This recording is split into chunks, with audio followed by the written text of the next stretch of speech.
आम आदमी पार्टी से इस्तीफा दे दिया है। 1 महीने पहले ही ईडी का छापा पड़ा था, मंत्री पद भी छोड़ दिया है और आम आदमी पार्टी से भी इस्तीफा दे दिया है राजकुमार आनंद ने। राजकुमार आनंद के यहां ईडी का छापा पड़ा था और लगातार आम आदमी पार्टी यही आरोप लगा रही है कि ईडी की जद में आने के बाद नेताओं के डराने धमकाने का जो सिलसिला होता है उसके कारण से राजनीतिक जो समीकरण है वो गड़बड़ा रहे हैं। लेकिन क्या वाकई में यह मामला राजनीति से जुड़ा हुआ है? सीधे रुख करते हैं मेरे सहयोगी बलराम पांडे का। बलराम, राजकुमार आनंद के इस्तीफे को लेकर क्या जानकारी मिल रही है और वो खुद क्या वजह बता रहे हैं इसकी?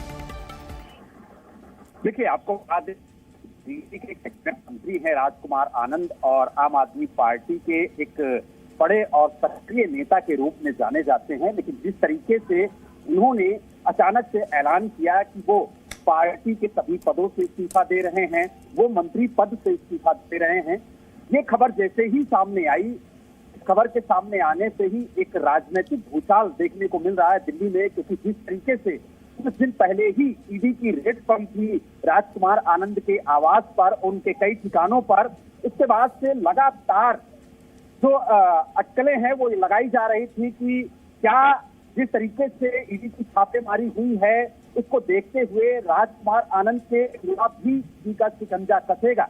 लेकिन जिस तरीके से आज उन्होंने अपने पद से, मंत्री पद से इस्तीफा दिया, उसको लेकर अब कहीं आम आदमी पार्टी के लिए एक बड़ा झटका माना जा रहा है।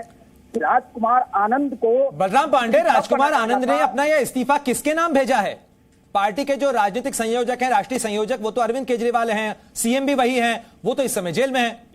बिल्कुल, देखिए जिस तरीके से उन्होंने ऐलान किया और उन्होंने कहा कि हमने पार्टी के जो सीनियर लीडर हैं उनको अपना इस्तीफा दिया है, यानी कहीं ना कहीं उन्होंने बताने की कोशिश की संदीप पाठक जो संगठन महामंत्री हैं उन भेजने की बात कही। और जिस तरीके पद और पार्टी सदस्यता से इस्तीफा दे रहे हैं तो उसके बाद कहीं ना कहीं ये एक बड़ा झटका माना जा रहा है आम आदमी पार्टी के लिए। बलराम पांडे, जब कोई भी मंत्री किसी सरकार से इस्तीफा देता है तो वो अपना इस्तीफा या तो मुख्यमंत्री को देता है और उसके बाद मुख्यमंत्री उसे फॉरवर्ड करते हैं एलजी के पास या गवर्नर के पास में। तो इसमें क्या प्रक्रिया होनी है? राजकुमार आनंद का इस्तीफा कौन भेजेगा एलजी के पास, या उन्होंने सीधे भेजा है? एक बार रिपीट बजे छोटा सा मैंने सभी आज मैं अपने सभी मुद्दों से और आम आदमी पार्टी की प्राथमिक सदस्यता से इस्तीफा दे रहा हूं और ये सब करने के बाद मैं हल्का महसूस कर रहा हूं। ठीक। तो राजकुमार आनंद को आप सुन रहे थे, दिल्ली सरकार में मंत्री हैं राजकुमार आनंद। उनके यहां पर 1 महीने पहले ईडी का छापा पड़ा था और अब उन्होंने आम आदमी पार्टी की प्राथमिक सदस्यता और दिल्ली सरकार के मंत्री पद से इस्तीफा दे दिया। क्या कुछ उन्होंने कहा, सुनिए जरा। मैं SC ST का भी मंत्री हूँ, समाज कल्याण मंत्री भी हूँ। अगर ये मेरे होते हुए ये सब काम ना हो तो मुझे नहीं लगता कि मेरा यहाँ होना चाहिए।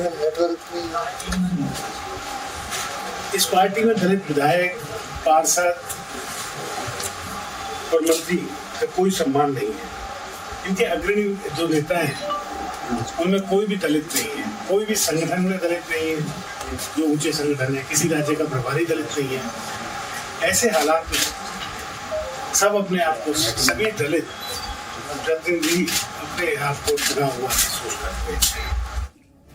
तो दिल्ली सरकार में मंत्री राजकुमार आनंद को आप सुन रहे थे। सीधे सीधे उन्होंने आरोप लगाया है आम आदमी पार्टी के प्रबंधन के ऊपर और कहा है कि इसमें दलितों का कोई सम्मान नहीं है क्योंकि दलितों को कोई ऊंचा ओहदा नहीं दिया जाता है। तो बड़े आरोप लगाते हुए राजकुमार आनंद ने पद से इस्तीफा दिया है। क्या कुछ उन्होंने कहा है, सुनवाया हमने आपको।